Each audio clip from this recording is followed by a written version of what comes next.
listen to an album is a crucial part of the album listening experience. I didn't even know that, man. I just thought that sounded cool. Basically what I'm trying to say is that the first listen to an album is very important. A lot of the times our first listens to albums are nothing special, but every now and then our first listens to albums can be quite special. Some first listens can catch us completely off guard and can lead to some interesting experiences. Throughout my professional musical listening career, I had a bunch of interesting first listens to albums that deserve to be talked about. I've gathered 5 of my favorite first listens to albums that I would like to share with the world, and if you feel inspired by this video, share some of your favorite first listens to albums down in the comments.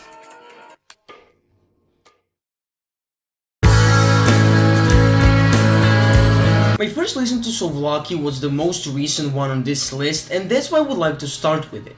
For years I wanted to listen to this album, and in summer of 2023 I did. Well, kind of. I vaguely remember that night I put on the album while I was laying in my living room, and I did actually listen to the first 2 songs. But I didn't finish it. I remember I actually enjoyed the first 2 tracks, but I was too tired to finish the whole album, so I turned it off and never returned to it. Until recently. This all starts with my reconnection with a childhood friend of mine. In 2024 we started to hang out again after a few years of not really talking. We started to go out for drinks, and we both realized that over the years of us not really talking, we both developed passions for music. As we picked each other's brains a bit, we both realized that we share some pretty similar taste in rock music. We of course recommended some albums to each other. I told him to listen to Jane Remover and he told me to listen to Slowdive. I of course knew about the band and previously tried to give them a chance. But we all know how that ended. After months and months of him begging me to give them a shot, I finally caved in. On a pretty chill summer night in 2024, I finally decided to put on Souvlaki by Slowdive. Even before the album started, I was feeling pretty emotional due to something that I was thinking about. As the album progressed, I was getting more and more emotional and was tearing up constantly, but never was getting to the point of actually crying. Until I reached the song When the Sun Hits. The instrumental of the song sounds like a closer to a chapter of your life, and that resonated with me at that moment. All the built-up emotions that I was feeling finally reached its ending point, and I couldn't hold it in anymore, and I cried like a little baby. Looking back at it, it was a pretty euphoric moment, and I'm glad that it happened. Nowadays, every time I listen to the album, I always think of my first listen and those things that I was feeling.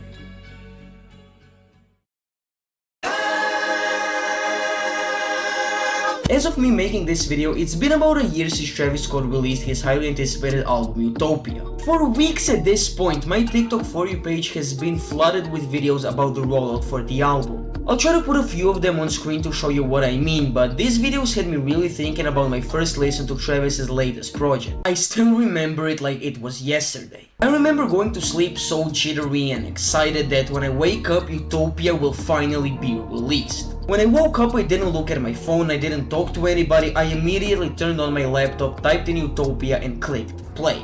I just opened Discord, and with each new song passing, I wrote a little review for it to one of my friends that already heard the album. I remember just hearing the intro to Hyena and being so hyped for the rest of the album. I remember hearing Tizo on Modern Jam and immediately making a connection that he sounds like the funny mustache man. He just had that delivery, I can't explain it. Finally hearing God's Country and Lost Forever officially was actually surreal. Also being confused as to who the fuck was on Fiend, and hearing Beyonce on Del Resto Echoes was crazy. Everything felt like a fever dream, and when I was on Love, that one friend was begging me to skip K-pop as it was the lead single to the album and I've already heard it. He was trying to convince me that it would be the best decision of my life, but I didn't want to. But when K-pop ultimately ended and the song Telekinesis started to play, I couldn't believe it. I heard Future on the instrumental of Kanye's famous unreleased song Future Sounds that was now on Travis's Utopia. I was freaking the fuck out, I couldn't believe that shit. I was in disbelief the whole time, and when SZA's verse came through, I lost it. To this day, I still get goosebumps hearing her voice on the song, and back on my first listen, I even shed a few tears. I guess it was a combination of hearing the song and all the hype that the album gave me, and I remember just having this feeling of we are here. I was waiting for Utopia for years just like the rest, and I couldn't believe that I was living in it.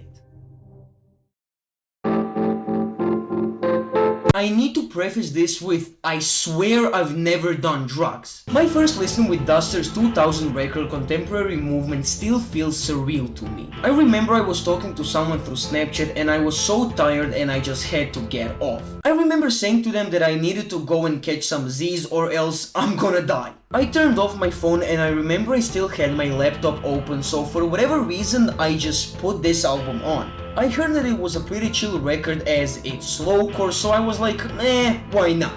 I put on some headphones, turned on the album, curled up in a chair and just existed. The album like transported me into a whole new world. I remember that I was tripping out because of the sound of the album and was seeing some trippy ass things. It was a pretty weird state in which I was in, as I was asleep but was present as I was hearing the album and was seeing all that trippy imagery.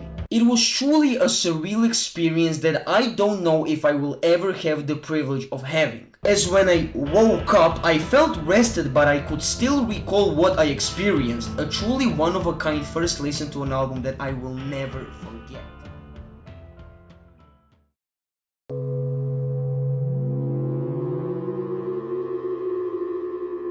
If you watched my Quadeca video essay, you maybe remember that I briefly mentioned my first listen to this album at the end of that video. I was so excited for this album to come out, and when it did, I didn't know what to do with myself. I shut all the lights in the room, I turned everything off, closed the windows, shut the blinds, and the only thing that was illuminating light was the bright ass screen of my laptop.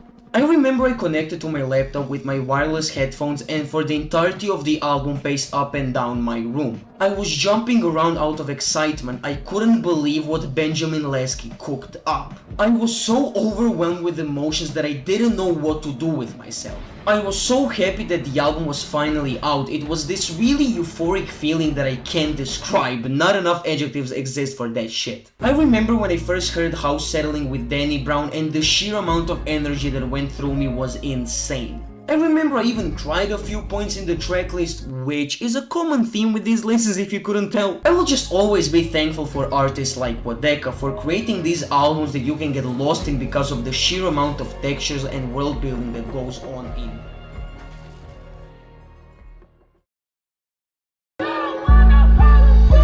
I know Kanye is a big no-no and I've kinda gave up on him as a musician.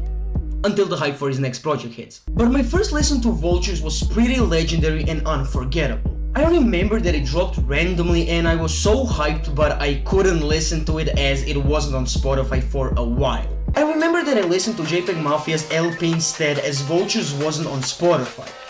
Until something happened. A friend of mine told me to hop onto Discord real quick so that we can listen to Vultures together.